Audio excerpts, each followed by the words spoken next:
2027 నాటికి లెప్రసీ రహిత దేశమే లక్ష్యంగా ప్రభుత్వాలు ప్రణాళికలు రూపొందించాయని వైద్య సిబ్బంది సైతం క్షేత్రస్థాయిలో ఈ అంశాలపై అవగాహన కల్పించాలని డిఎంహెచ్ఓ డాక్టర్ నరేందర్ రాథోడ్ తెలిపారు. బుధవారం లెప్రసీ కేసుల నమోదులో భాగంగా నిక్షిత్ 2.0 పై డేటా ఎంట్రీ ఆపరేటర్లకు ఒక్కరోజు శిక్షణ కార్యక్రమాన్ని డిఎంహెచ్ఓ కార్యాలయ సమావేశ మందిరంలో నిర్వహించారు.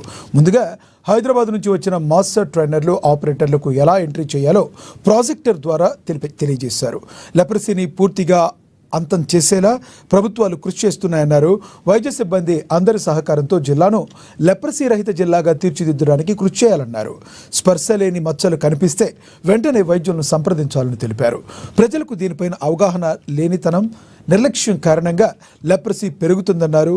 దీనికి చికిత్స లేదన్న విషయం వారికి తెలియజేస్తూ ముందుగా గుర్తించేలా అవగాహన కల్పించాలన్నారు.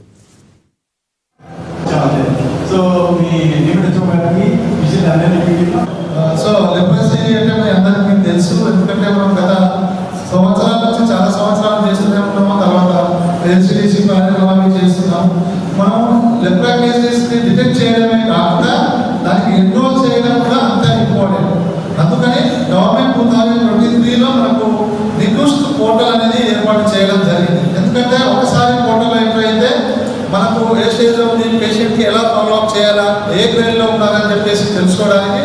అలాగే మనం గవర్నమెంట్ ఆఫ్ ఇండియా 2027 కల్లా total leprosy cases leprosy free India చేయడానికి ఉద్దేశంతో మన గవర్నమెంట్ ముందుకెళ్ళింది. కాబట్టి మరి మీరందరూ ఏదైతే కేసెస్ డిటెక్ట్ చేసే కాకుండా దాన్ని ఎంట్రీ చేయడం కూడా అంత ఇంపార్టెంట్. చేసేసి వదిలేసే కాదు. సో దానికోసమే ఈరోజు మనం హైదరాబాద్ నుంచి మీకు డాటా ఎంట్రీ ఎలా చేయాలో, మీకు కూడా కేసెస్ ఎలా డిటెక్ట్ చేయాలో తెలపడానికి ఈరోజు ట్రైనింగ్కి రావడం జరిగింది. ఆ సందర్భంగా మనం ఇక్కడ అందరం సమావేశం అయ్యడం జరిగింది. సో లెప్రసీ అనేది నిజంగా ఇది ఒక నెగ్లెక్టెడ్ ప్రోగ్రామ్. చాలా రోజుల నుంచి అంటే ఆ ప్రోగ్రామ్ మీద కాన్సన్ట్రేట్ చేస్తాం, కానీ లెప్రసీ మీద, టీబీ మీద, ఇలాంటి కేసెస్ మీద ఇదైతే చాలా ఒకసారి వచ్చిన తర్వాత మనకు వన్స్ వచ్చిందంటే దానికి మళ్ళీ ట్రీట్మెంట్ అనేది ఉండదు, ఖచ్చితమైన ట్రీట్మెంట్ అనేది ఉండదు. అలాంటి కేసెస్ చాలా ఇంపార్టెంట్ కేసెస్ కూడా నిర్లక్ష్యం అవుతుంది. సో లెప్రసీ ఎట్లా స్టార్ట్ అవుతుందని మీకు అందరూ తెలుసు. చిన్న మచ్చలతోటి స్టార్ట్ అయ్యి స్పర్శ లేని మచ్చ, దుర్ద లేకుండా, ఇచ్చింగ్ లేకుండా వైట్ ప్యాచెస్ రావడం, దానికి కూడా పేషెంట్ కూడా దయచేసి ప్రజలు కూడా గమనించాలా.